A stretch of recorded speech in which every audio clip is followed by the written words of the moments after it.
come and he is going to portray General Lee. And he is one of the 3 founding members of the Grant Lee Custer and Company, which is a first-person impressionist troupe of 12 Civil War generals. They have been doing reenactments, roundtables, schools, colleges, universities, and museums and parades since 1999. They currently have 7 Union generals and 5 Confederate generals and are located in Northern Illinois. And with that, I introduce you Paul Wood.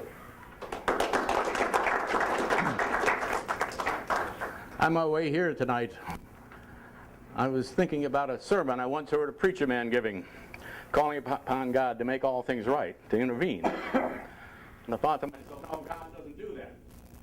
God allows men to make their own decisions. If a man feels that something is wrong, he must be willing to fight to make it right. And if he should fail, he cannot be condemned. But if he does not fight, and he simply endures for that for which he knows is wrong, no prayers, no piety, and no sermons will ever save him. Good evening. I am Robert Edward Lee. Your invitation to speak here tonight was not lost upon me, being that the date is April 9th, the anniversary of the date that I surrendered the Army of Northern Virginia to General Grant. Let's go back and talk about how that all came about. In 1862, I was serving as an advisor to President Davis down in Georgia, the Carolinas, and Florida. Being that I was an engineer, it was my job to see that the very valuable seaports of Charleston, Savannah, St. Augustine were well protected from the Union blockade. Now, when I arrived down there, I was not well received. The governors of those states had read the reports of what happened in West Virginia in 1861, and they thought, this man will be no help to us. And then I received a nickname. The men in the ranks called me the King of Spades because I had them digging entrenchments. They said, this is not white man's work, this is slave labor. Well, they would eventually learn the value of knowing how to dig their own entrenchments. In early May of 1862, I'm recalled back to Richmond as General Johnston's army is falling back towards the city, being pursued by General McClellan's massive army of 120,000 men. And when I arrived, I climbed up the church steeples to look out. And all across the horizon, you can see this massive blue army within 5 miles of the city. And I sent General Johnston word that I am back. And if you need any assistance, all you need to do is ask. I am not here to take charge, but I'm willing to do anything that you need to help. I would not hear any word from General Johnston.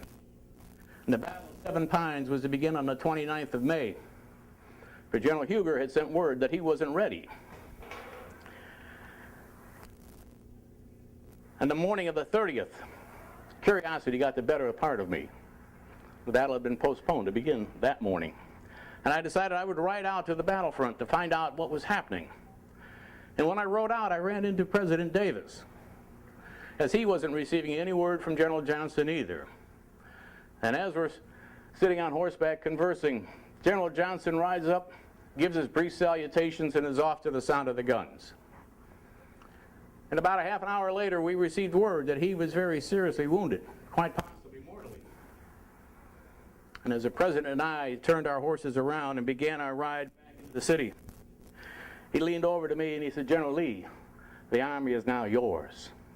This was the opportunity I was waiting for. Now is the time my star is going to shine, and I'm going to show the people of the South and the newspaper press what kind of general that I am. That I have one philosophy of war, and that is to attack, attack, attack. Never fight for the same land twice, especially Virginia land. I would take the next 3 weeks of drilling the Army, as we were receiving reinforcements on a nightly basis from the Deep South. And I would take this time to evaluate what generals would serve under me. General Longstreet, General A.P. Hill, General D.H. Hill, they'd all proven themselves during the Seven Pines battle. But General Huger and General Magruder, had been reported to me they were drinking during times of battle, and I will have no officer of mine that drinks during battle. And I would have them quietly transferred to different theaters of the war. The 25th of June, we would begin what would be called the 7 days battles. Now, how it got the name 7 days battles, I have no idea. There were only 5 battles over 6 days, but you know, the press never seems to get anything right anyway. I would have General Jackson come up from the valley, and he was to begin the Battle of Mechanicsville by coming up from the rear. And General A.P. Hill was to attack from the front, as he had our largest division at that time. But nothing happened. Nobody heard any word from General Jackson. And General Hill would wait for 5 hours, getting very nervous about what he should do. And finally, he decided to begin the attack, which was a very poor decision on his part, because he suffered very heavy casualties, nearly 5,000, and he accomplished nothing. It turns out General Jackson and his men were too weary from their march from the valley to go into battle that day. We would meet General McClellan next at Gaines's Mill, the largest of the 5 battles. And it would be the first time and the only time during the war the two armies were of almost equal strength. General McClellan having about 110,000 men, and I had 95,000 men. And I would throw everything at him, and we would push him. But we still hadn't accomplished our goal of pushing him off the peninsula. We would next meet him at Station, then Fraser's Farm, and finally at Melvern Hill. At Melvern Hill, he had pulled his infantry and his artillery to the top of this massive hill, where he was protected by the Federal gunboats on the James River. And the only way we could get to him is if we went up after him. Well, our attacks were uncoordinated, they were piecemeal, and we suffered very heavy casualties. But we finally pushed them all the way to Harrison Landing, and Richmond was now safe. The Battle of the 7 days battles, there was 37,000 casualties. 20,000 of ours, 17,000 of General McClellan's. And just 2 months earlier, at the Battle of Shiloh, there were 25,000 casualties. Now the armies are getting bigger, and the casualty rates are getting larger, and no one knows where it's going to go from here. Well, General McClellan, after this, would be fired. And now there's a new federal general, named of Major General John Pope, an Illinois man. And he's saying all kinds of things he's going to do to the people of Virginia. He's going to burn their cities. He's going to burn their farms. He's going to burn their farmhouses, steal their cattle, hang the menfolk of their families in the front lawns in front of their families. Well, I got my ire up at this, and I decided I was going to go after him, and I was going to set a trap for him. General Jackson was the most famous man in the South at that time, and I would have him come up and swing around the right flank of General Pope and drop in behind him at Manassas Junction.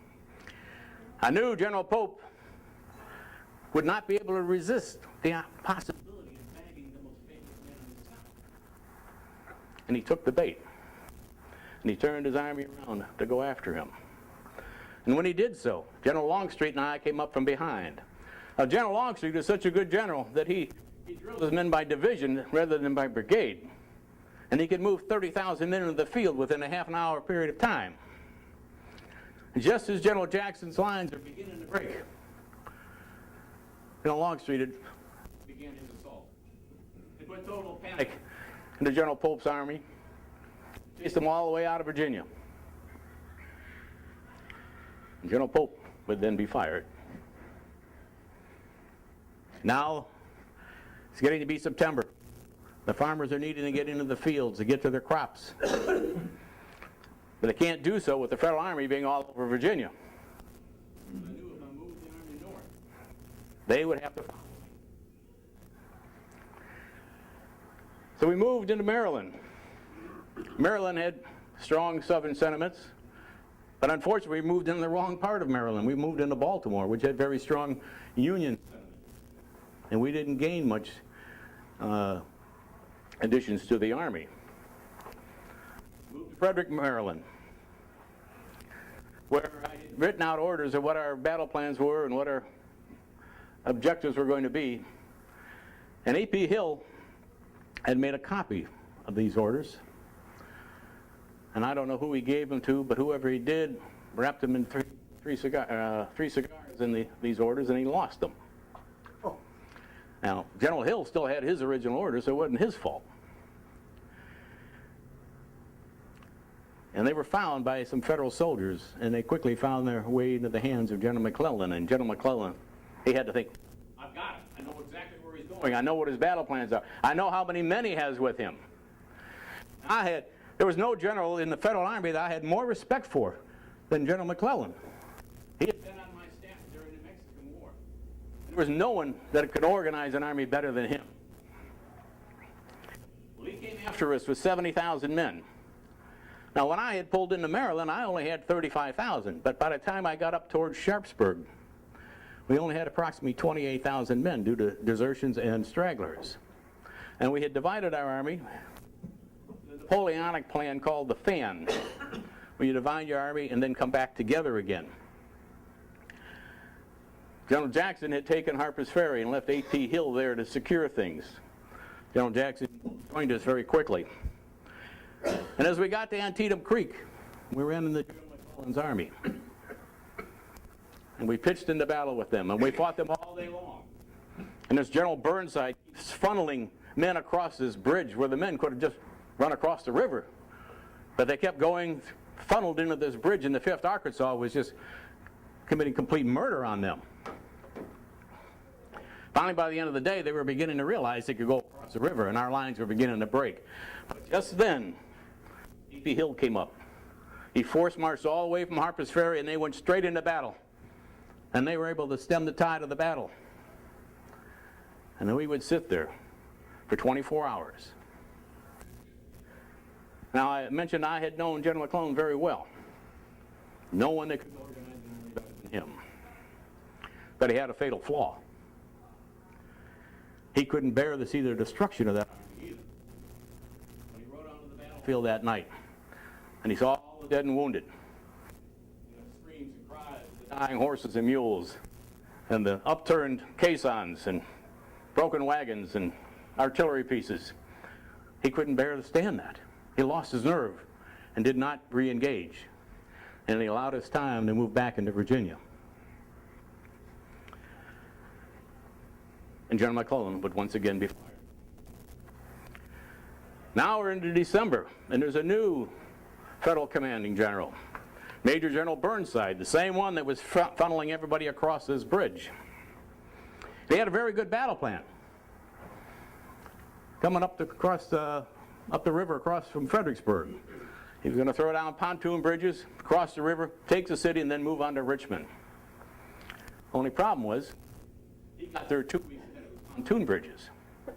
And he just sat there and waited for him. He could have moved back down the river and crossed the United States Ford and then come back up. But he didn't.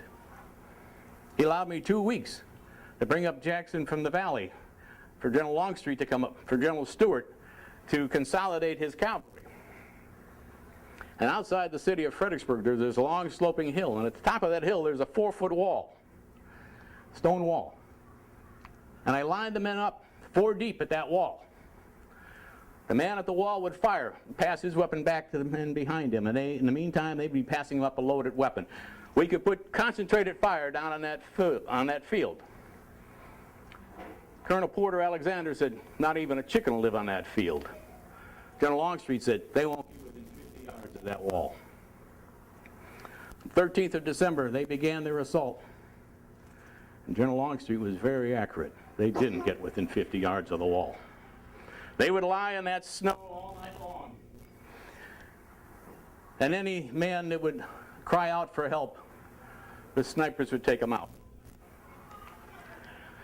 The next morning, they decided to reignite their assault. But it was uncoordinated, piecemeal. Again, it was murder on that field. And by the end of the day, they were moving back across their pontoon bridge, pulling up the pontoons and moving back to Washington. 1862 was a very good year for the Army of Northern Virginia. 3 major victories, and another battle fought to to a standstill. Hopefully, 1863 would be just as rewarding and we could put an end to all of this. Well, General Burnside to be fired, and now there's a new commanding general, Major General Hooker. It had to be very difficult to be a general under Mr. Lincoln, because if you didn't achieve a victory, you were fired. I, on the other hand, had all the confidence of my president. General Hooker also had a very good battle plan. Moved up towards Fredericksburg with 90,000 men under his command, left 40,000 under General Sedgwick across the river, and then he disappeared with the other 50,000, and we had no idea where he had gone. General Stewart's cavalry was scouring the countryside trying to find him, and they couldn't find him. Well, on the 29th of April, General Jackson runs into him coming through the wilderness, and he throws him into a defensive position. The night of May 1st, General Jackson and I are sitting in front of a campfire, and General Stewart rides up and asks permission to approach. And he tells us that General Howard's 11th Corps was hanging out wide open, not attached to any natural fortification. Now, General Jackson and I were always on the same page. I looked across the fire at him and I said, "How many men do you need?" And he says, "My entire corps." I said, "Well, who are you going to leave me?" He said, "I'll leave you Generals Anderson and McLaws from Longstreet's Corps." General Longstreet, with the balance of his corps, was down in northwestern North Carolina foraging for the Army and for the horses and the mules. So I gave him orders that he would move on a southwesterly direction, given the appearance that we were retreating. And when the time was right, he was to move around the right flank and come up behind them. And he was to notify me in advance when he's going to begin his assault.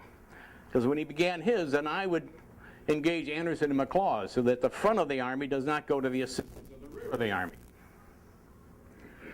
Well, at 10 o'clock in the morning, I heard heavy artillery firing. I think, could have begun already. It died out. Then at 3 o'clock in the afternoon, I heard heavy infantry firing. Has it begun? But it quickly died out. At 5 o'clock, I'm thinking, he's going to have to engage soon, otherwise we're going to be found out. And they outnumber us more than 2 to 1. Well, it's just about that time I received word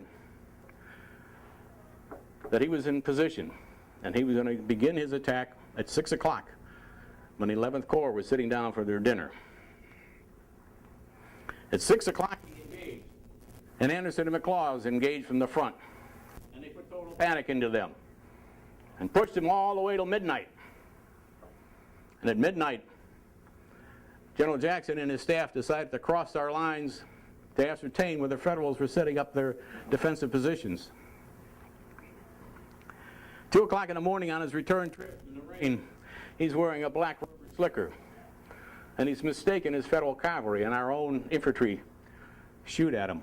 And he's hit twice in the left hand and once in the left upper arm. General A.P. Hill goes to his assistance, and he is shot.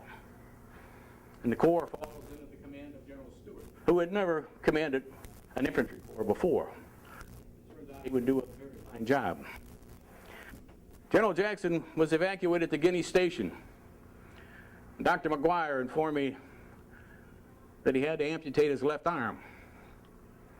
I sent word to him, General Jackson may have lost his left arm, but I have lost my right arm. I have no idea how I'm going to replace this man. Then I received word that General Sedgwick has moved on Fredericksburg, and he's pushing General Early's 10,000 troops. So Anderson and McLaws and I went to his support, and we pushed them back across the river. And when I returned back to Chancellorsville, I laid down for 4 hours because I had been up for over 24 hours. And when I awoke, I asked, "What is happening?" And they told me, "General Hooker is gone." I said, "What do you mean he's gone? How could you allow me to sleep when their army is moving? When will you men ever know what your jobs are? Go after them and do them as much damage as you can." But it was a lost opportunity. They should have never gotten away from us. I received word that General Jackson had died. Back then, when they would amputate, they'd either use ether or chloroform to put you under, but they would leave you in bed. And they would give you water. and the water found its way to his lungs. He developed pneumonia. Back then, the doctors had seen so many cases of pneumonia they could predict the hour you would die. And he died on the 10th. And I had no idea how I'm going to replace him. But the spirit of the Army is still very, very good. So I decided I would take the 1st and 2nd Corps and I would break them down and make 3 corps. General Longstreet would retain command of the 1st Corps. General Ewell, who would serve under General Jackson and had proven to be a very aggressive general, would be in charge of the 2nd Corps, and A.P. Hill would be given the Light Corps. Now I decided it is getting to be late June, and the farmers are still having trouble getting their crops in the fields, so I decided to move north again. So General Longstreet did not want to move north. He would fight me all the way. He would go to Congress to stop me. He went to the Secretary of War to stop me. He went to the President to stop me, knowing full well I could have had him court-martialed for that. But he knew I wouldn't do that because he was the best general I had. Now we moved into Pennsylvania, and the objective was we were going to take Harrisburg, the capital of Pennsylvania, and then move east and take Washington and Baltimore from the north, as they were lightly defended on the north. I had a letter from President Davis to place on Mr. Lincoln's desk demanding his surrender. But as we moved towards the town of Gettysburg, my first cousin, General Harry Heath, asked General Hill if he could go into the city, as his men needed shoes, and he had heard there was a warehouse in that town full of shoes. Well, he was ordered not to bring on a general engagement. And he was met by what he thought was Pennsylvania militia. But it turned out to be 2 full brigades of the Illinois 8th Cavalry, and they put up a very stiff resistance. And then my general returning back to me, telling me, we've got him on the run. We could have a very good opportunity here. So General Ewell and General Early were already up at Harrisburg, and I ordered them to come back. Now, Gettysburg was a very good place to consolidate the Army, as there was 10 roads moving into the town. It's like the spokes of a wheel. I was in Cashtown Station with General Hill at the time. And General Longstreet was still slowly coming up, and he was ordered to move as fast as he can to get here. That evening, I gave General Ewell orders to take Culp's Hill, if at all practical. Now, that didn't mean take it if you think you can take it, you can't just leave it alone. It meant you take it. I don't care how you do it, but you take it. So this was the danger of moving north with 2 untried corps commanders. They weren't used to how I gave orders. Well, he didn't take it. And if he had taken it, we would have had the high ground, and there probably wouldn't have been a second day. The next day, we were attacking in echelon. And when you attack in echelon, you commit 1 brigade. And when they make their engagement, your opponent brings men down the line to meet that engagement. Then you engage another brigade. They bring more men down. Then you engage another brigade. And General Longstreet had probably his finest day of the entire war. He dealt 18,000 casualties to his 6,000. But when it got to General Hill's corps, it stuttered. He was nowhere to be found. He was off sick somewhere. And he left no one in command. And General Anderson is thinking, well, maybe orders will come to him from General Longstreet, but they wouldn't, because General Longstreet was no longer his commander.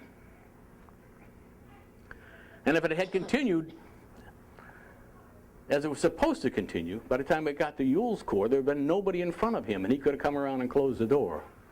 We were within 45 minutes of victory on that day. Another lost opportunity. That evening, I told General Longstreet that he was going to attack the center of the Federal line the next morning. This is another Napoleonic tactic. He hit him from the left one day, hit him from the right the next day. They have to go through the middle, split them, deal with one half of the Army, and then come back to the other half. And at the same time, General Stuart was coming around from behind with 7,000 cavalry and 30 mountain howitzers. That's the fan. The fan is closing.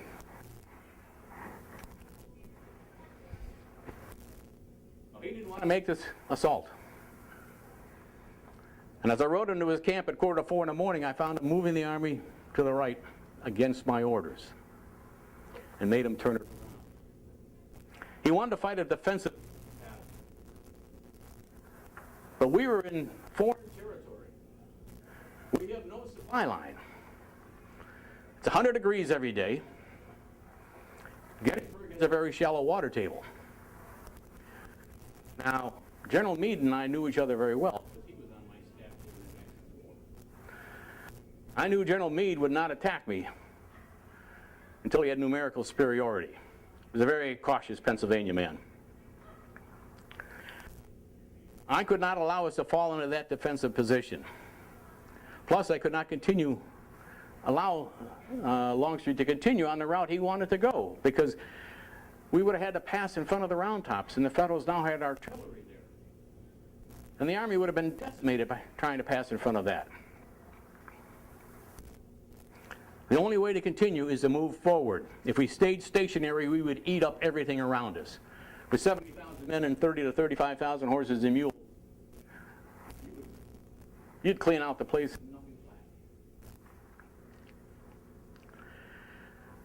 Well, he was ordered to engage at dawn as soon as he heard General Ewell's guns engage. And nothing happened. He said he wasn't ready. He was then ordered to engage at 10 o'clock in the morning. Nothing happened. He wasn't ready. At 1 o'clock in the afternoon, Colonel Alexander told him, "You must begin your assault soon for the artillery to protect you." Nothing happened. At 3 o'clock in the afternoon, Colonel Alexander sent word to General Pickett, "You must begin now, otherwise the artillery will no longer have any ammunition to support the attack." And General Longstreet reluctantly gave his move out. Now the Federals had had all day to see what we were doing. The center of that line at dawn was only defended by 5,200 men. And I was giving him 12,500 men to break that line, more than enough to carry it. But by 3 o'clock in the afternoon, they had closed in the line. And the boys got to that wall and they got over it. And they looked and turned for their support. There was no one. General Longstreet was to use his other two divisions as a support for the initial assault. And General Hill had 4 brigades that hadn't been committed that he could have asked for, but he never did. And I don't believe half of our men even got back to our lines afterwards. That night we decided we were going to have to redeploy back into Virginia. On the 4th of July, it was pouring rain. Our ambulance train stretched for 20 miles. Our forage train stretched for 80 miles. For the Army was foraging 30 miles outside of the city of Gettysburg the entire time of the battle. The Federal Army, for 2 years, had stripped Virginia of everything. Well, we were taking everything we can back with us. Now, the men were ordered to pay for anything they took, and if they didn't have the money, they were to give an IOU that could be presented in Richmond after the war for payment. We got to the Potomac River, and it had swollen, and we couldn't cross. And I was certain that General Meade was going to come up behind, so we quickly formed our defensive position. But he never showed. The only one that showed was this young General Custer, who attacked the 26th North Carolina at Falling Water. Well, after 10 days, the river had subsided and we were able to cross back into Virginia. And I sent the President my resignation, but he would not accept it. I thought a younger man should lead this army. He said he had no one better to take over. Well, I knew at this point there was no way we were going to achieve a military victory. I just left a third of the Army on the fields of Pennsylvania. And the North outnumbers us 5-1. For every man I lose, I have no one to replace him with. For every man they lose, I have 4 more to put in line. Our only hope was to hang out through the November elections, as General McClellan was running against Mr. Lincoln on a peace platform. But he didn't win. Now it becomes a matter of mathematics. Everything would be quiet until May of 1864. General Meade wasn't fired, but he had the overall federal commander now, a Western theater man by the name of Grant, who's going to be traveling with him. And I thought to myself, Mr. Lincoln had consistently sent me generals that I could read like a book. This General Grant, he'll be no different. General Longstreet said, no, sir, no, sir. He'll grab on like a bulldog, and he'll be hard to shed. I said, how do you know this? Well, it turns out they were best friends prior to the war. General Grant was married to General Longstreet's cousin. He knew the man very well. Well, on the 4th of May, he's moving his massive army of 140,000 men through an area of northern Virginia, the wilderness. I thought, there may be an opportunity here. I only have 62,000 men, but if I could catch him in the wilderness, his cavalry, his artillery would be of no use to him. The brush is so thick that barely a man can get through, let alone a horse or an artillery piece. So we raced to catch him. We hit him, and we hit him hard. We held nothing back. The boys gave it all. And we stopped him. But this General Grant didn't do what his predecessors had done. He didn't turn tail and head back to Washington. He simply moved his army to the left and headed towards Spotsylvania Courthouse. Now, we rushed to get there, and we got there ahead of him, entrenched in an area known as the Mule Shoe, which was a bulge in our line. And this battle would take place over 12 days, and it would rain through the majority of the battle. Weapons weren't firing, cannons weren't firing, the rifles weren't firing, pistols weren't firing. All the fighting was done with knives, swords, bayonets, rocks, bricks, men fighting knee-deep in mud, biting and chewing each other's ears and noses off. It was a fight to the death. And more men would die of their wounds from that one battle than any other battle. They may not die that day on that field, but they'll die 2 days later, a week later, a month later, 3 months later. The infections were enormous. No, he didn't turn tail and head back towards Washington. No, he was persistent. Now he moved towards Cold Harbor. We raced to try and get there ahead of him, but he beat us. But he didn't engage. Not for 24 hours. Which gave us time to fully entrench. This General Grant would be arrogant enough to attack the center of our lines that morning. In the first 20 minutes, he would lead 7,000 men on the field. And then he would send word to me wanting to know if I wanted a truce so the dead would be removed. Well, I sent him word back, those are not my dead wounded on the field. He would wait 3 days to ask me. And I don't believe a single man crawled off of that field. He gained the nickname then as the Butcher. A little worse, I think, than the King of Spades. Well, after the Battle of Cold Harbor, he got around us. And he's headed towards Petersburg. I knew immediately what his plans were. Petersburg was the railroad center that supplied Richmond. All of our supplies had to come through there. All of our food, our ammunition, our weaponry, our horses, everything had to come through there. And I wired General Beauregard he must hold at all costs till I could get there. And General Beauregard, being the good general that he is, with 2,800 men under his command, he held off Baldy Smith's advance guard of 30,000. Now we're engaged in a siege that's going on nearly 10 months. I've been unable to break his lines, he's been unable to break my lines. And we're going through one of the worst winters in recent memory. Many of the men without shoes, without overcoats. Food is very scarce. And if you walk through the encampments of the cavalry, you'll find the men digging through the dung piles of the horses and mules looking for undigested corn. I don't tell this to you to shock you, but to express how desperate the situation was becoming. On the 24th of March of 1865, I called a council of war.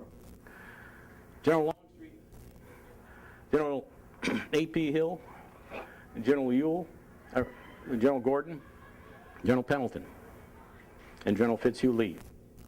And I told them they must find a way to break through General Grant's defenses, for I feared within the next 3 days his cavalry will have us totally surrounded. General Gordon returned a few hours later.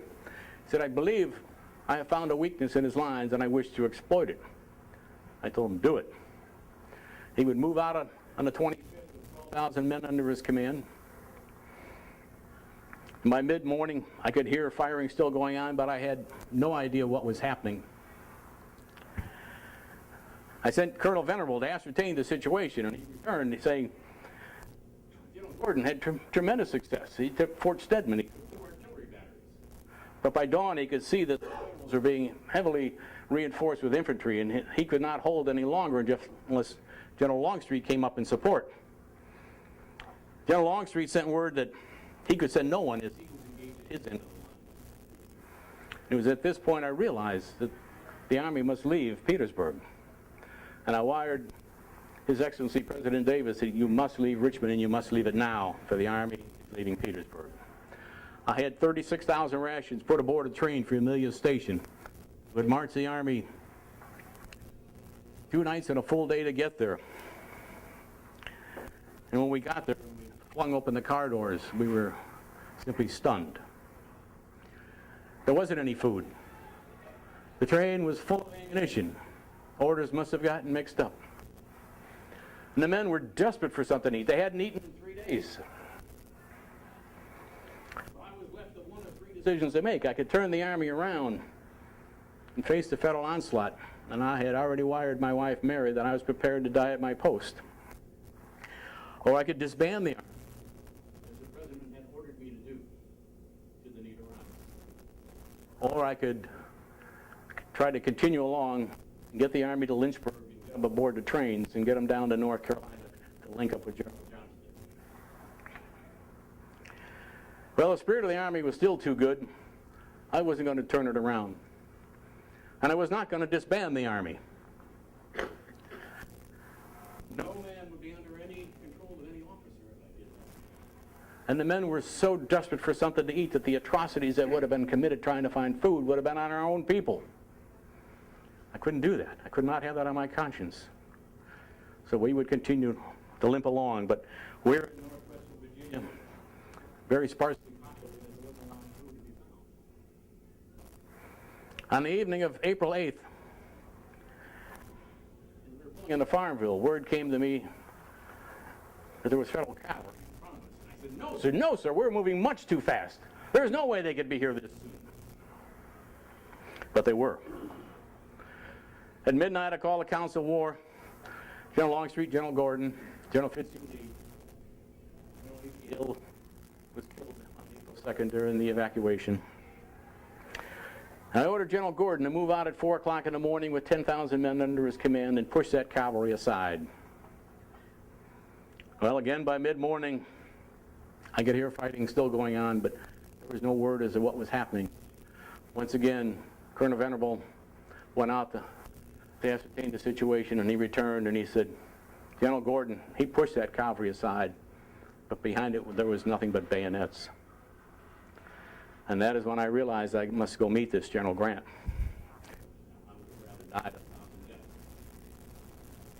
On my ride that afternoon into Appomattox Courthouse, the thoughts going through my mind is that I'm going to be arrested, I'm going to be tried for treason, and I'm going to be hung.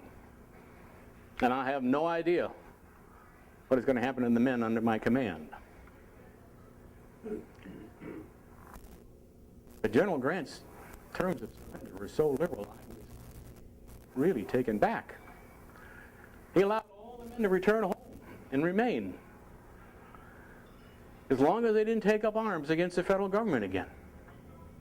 Officers were allowed to retain their horses and their sidearms. Well, I mentioned to General Grant, I said, the makeup of our cavalry and our artillery is different than that of the Federal Army. And he says, how so? I said, the men own their own horses and mules, and they're going to need them for their spring plantings. Well, he said he wouldn't change the terms of the surrender, that any man that approached a parole officer and told him that he owned a horse and mule, he would be allowed to take him. And then I informed that I had over 1,000 prisoners that I had been unable to feed, as I've been unable to feed the men in my own army. And immediately had 25,000 rations sent through the line. And this would go a long way in conciliating our two people. The morning of April 10th, he asked for another interview with me. And he asked if I had any influence of any of the other generals in the field to see if I can get them to surrender. And I told him, no, sir. I am no longer a general of the Confederate Army. I am surrendered. I have no authority to ask them. I would remain at Appomattox Courthouse for 3 days. And then I would begin my ride back to Richmond, my beloved Richmond. It's now known as the Burnt District. And my mind was flooded with all kinds of thoughts. Just thinking about the men that served under my command, like General Jackson. No finer officer I've ever served with. If I needed something done, I knew he would get it done. The man that was impossible to replace. And then General Stewart, the man that never brought me any bad information. And my son's best friend at West Point, who would come to my house on Sunday afternoons with my son and have dinner with us and flirt with my daughters. And when he died at Yellow Tavern, I literally cried like a baby. Then my thoughts went on to, how am I going to support my family? We're now penniless. We've lost everything. It's true I have an engineering degree, but engineering is for young men, not for old men. I'm 58 years old, and I'm not in the best of health. I don't know how we're going to support ourselves. Then my thoughts went to all the non-combatants who had died. President Davis having a young son fall off the front stairs of the and dying. General Longstreet losing all 3 of his children due to General Stewart losing a daughter. And I myself losing my daughter Annie in 1862 while she was visiting relatives in North Carolina. Caught typhoid fever and died. And the Army was in the field, and I could not attend her funeral. And the thoughts of never seeing her face again, or ever hearing her voice again, was almost more than I could bear.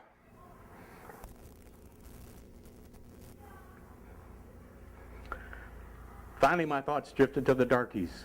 Where will they go now? Where will they work? Where will they live? What will they call home? Where will they lay their head at night? When I finally arrived in Richmond to meet up with my wife and my 3 daughters and wait the arrival of my 3 sons, I am totally besieged by curiosity seekers and newspaper men. And I never wanted to talk to any of them, because anything I would say could only make things worse for the people of the South, especially after Mr. Lincoln was assassinated. And finally, a friend of mine loaned us a home in Derwent, Virginia, about 30 miles outside of the city. And I was very happy there. It was very peaceful, very quiet. My wife hated it, but it was what I needed at the time. In August of 1865, a gentleman showed up at the front door from Lexington, Virginia, wanting to know if I would be willing to accept the presidency of Washington College. They knew if I led the college, their enrollment would increase. Well, I didn't want to run a school. I ran West Point, and I didn't like doing that. I made one of the worst decisions of my life at the time was I joined the cavalry just to get out of that job. But the more I thought about it, I thought, what better way for me to get back to the men of my army is to help them get their lives back together again, get an education, and get back working once again. So I accepted this position, and I would remain president of Washington College for the rest of my life until October 12th of 1870.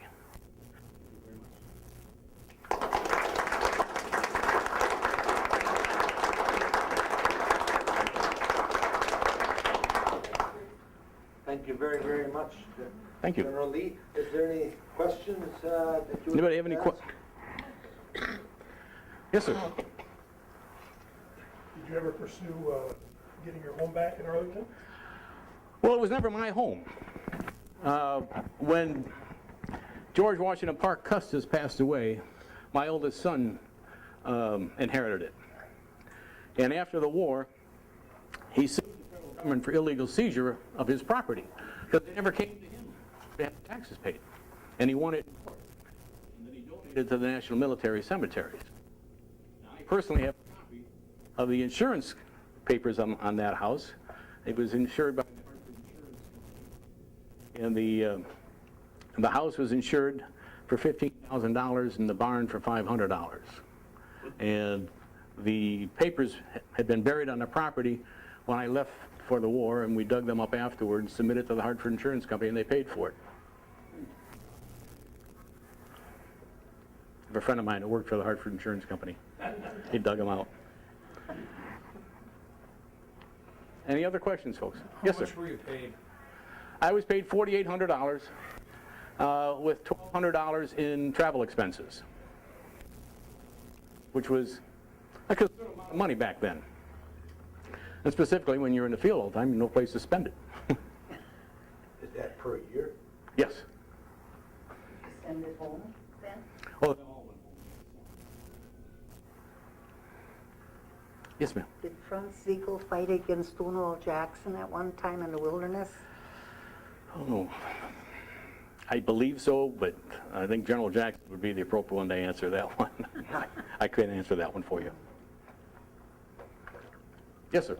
How difficult was the decision to turn down the federal government's request for you to leave their army? The question was, How difficult was it for you to turn down the federal offer to leave their army? oh, how difficult it was for me to turn down the federal offer to lead the Federal Army. This was a very difficult decision for me. I'd been in the Federal Army for 32 years. And every officer wants to move up in rank. And it's a dream of every officer to be the commanding general. And it was an extremely difficult thing to turn down because, you see, when I graduated from West Point, you know, there's people that'll call me a traitor, but when I graduated from West Point, in 1829, we didn't swear allegiance to the United States. You swore allegiance to your native state. And it was an oath that I took as seriously as the oath that I gave to my wife Mary when I married her, that I would love her to the day I died. I would love Virginia to the day I died. Swearing an oath of allegiance to the United States didn't come about until August of 1861 with the second graduating class of West Point. So it was very difficult to turn that down. But if you take the oath, you have to live by it. Yes, sir. You were, I think, number 2 in your class at West Yeah. Point. Who was number 1? I've never... Charles Mason. Charles Mason went on to a very distinguished career. He was a Supreme Court justice assigned to the Wisconsin territories in Keokuk, Iowa. He never accepted a military position. What was the desertion rate under your command? Well, Do they have records? during the siege at Petersburg, they were averaging about 100 men a night, and President Davis would not allow me to shoot deserters. So it was very hard on the morale of the Army because you couldn't force these men. They just would get up in the middle of the night and leave. Yes, sir. I believe it was your father-in-law's will stated that upon his death he wanted the slaves to be freed. Yes. You did not do that? Oh, I did. I had 5 years in which to complete that. Time. It was a time frame. See, he had left each of my sons $10,000. Or I'm sorry, he left each of my sons a plantation. Custis getting Arlington House, Rudy getting White House, and Rob Jr. got Pembroke. And each of my daughters, and I had 4 of them, each got $10,000. The only thing is, old Parke Custis was not a very good businessman. He didn't have $40,000. So I needed to work the slaves in order, those 5 years, in order to gain my daughter's inheritance. Now, the slaves had found out about that they were supposed to be freed, and they thought they should be freed immediately. Well, those who wouldn't work, then they were rented so that the funds could be gained. And then the war broke out and they took off anyway. There were slaves that wouldn't leave. In fact, in December of 1864, my wife still had 3 or 4 slaves with her, and they refused to leave. I made her make them leave because we couldn't afford to feed them. We didn't have any money for food.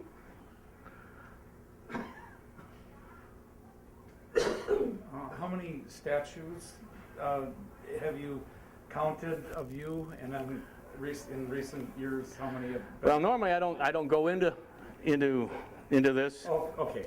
But General Lee would have been the first one to say, tear them all down. He did not believe in putting up statues to the Army.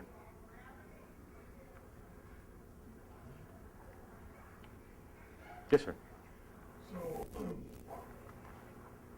what are your, I guess, thoughts about President Davis being arrested and held and you being allowed to go home? Mm-hmm. What are your thoughts about that, and what are your thoughts about me? Well, President Johnson had 21 indictments put out for myself and 20 of my top officers for treason. And when I got wind of this, I contacted General Ord, who in turn got in touch with General Grant. And I told him, I said, that is not, it's not the way the paroles read. We were all allowed to go home as long as we didn't take arms against the federal government. And General Grant got very furious, and he went to President Johnson, and he said, if you are intending to indict General Lee and General Longstreet and all these other generals, he said, you will start this war all over again. He said, I will not lead another army, and neither will any of my other generals. He said, if you want to start another war, the war is yours. And so those indictments just disappeared. Now, President Davis spent 2 years in prison. They did not take him to court because they knew they would lose in court. And then they'd have to explain why there was over 600,000 men dead. Because we had every right in the world to secede from the Union.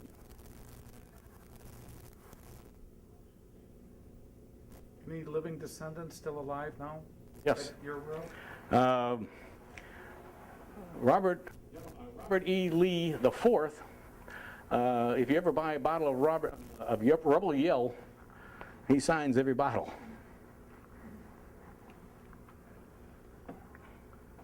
You said you had every right to secede. Didn't it bother you, though, that your father had been instrumental in founding the nation, and now you were essentially tearing it apart?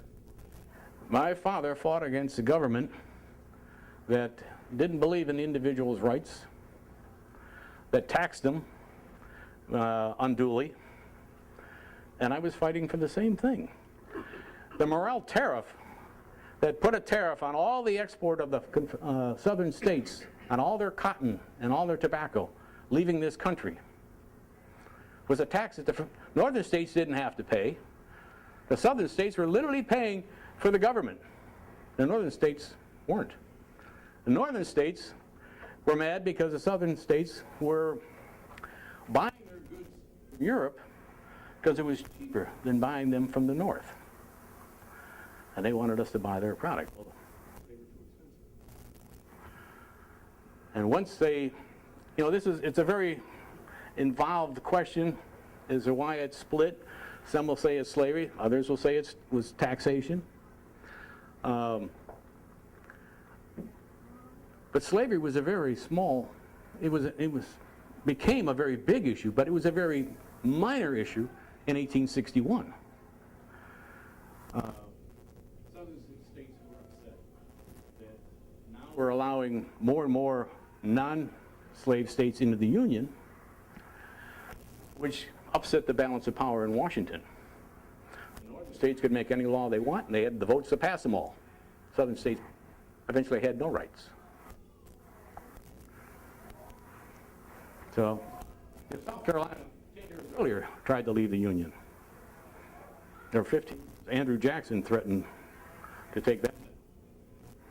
But eventually it boiled over to the point where they weren't going to stand by anymore. They initially thought they'd have 13 states in the Confederacy. They only had 11. Their flag had 13 stars on it. So those other 2 stars, they went to represent Missouri and Kentucky because they had seated members in Congress in the Confederacy. Can you give a sample of a rebel yell? No. Yes. What was your feelings, or how did you feel, or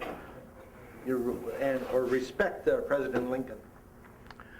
I never met the man. I was greatly saddened by his assassination.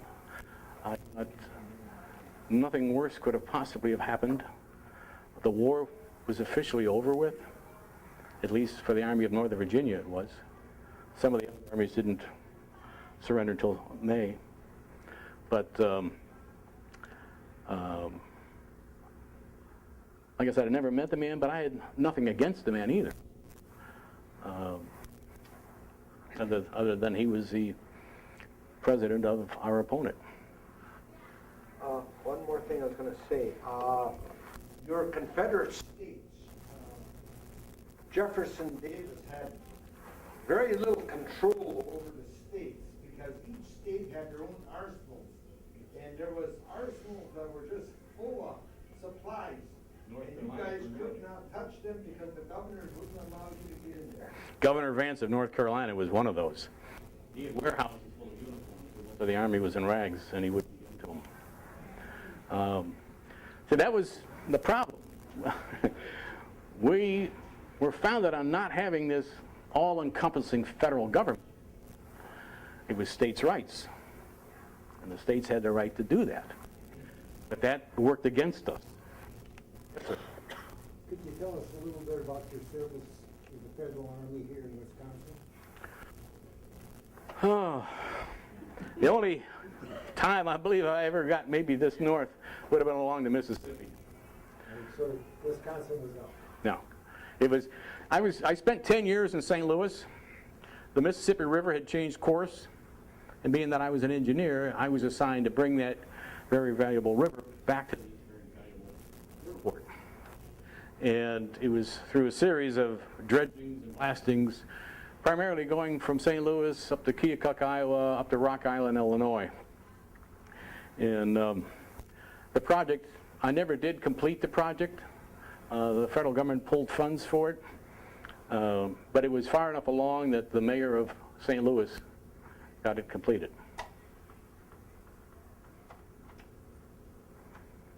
Any other questions? Well, thank you, folks. You've been a wonderful audience.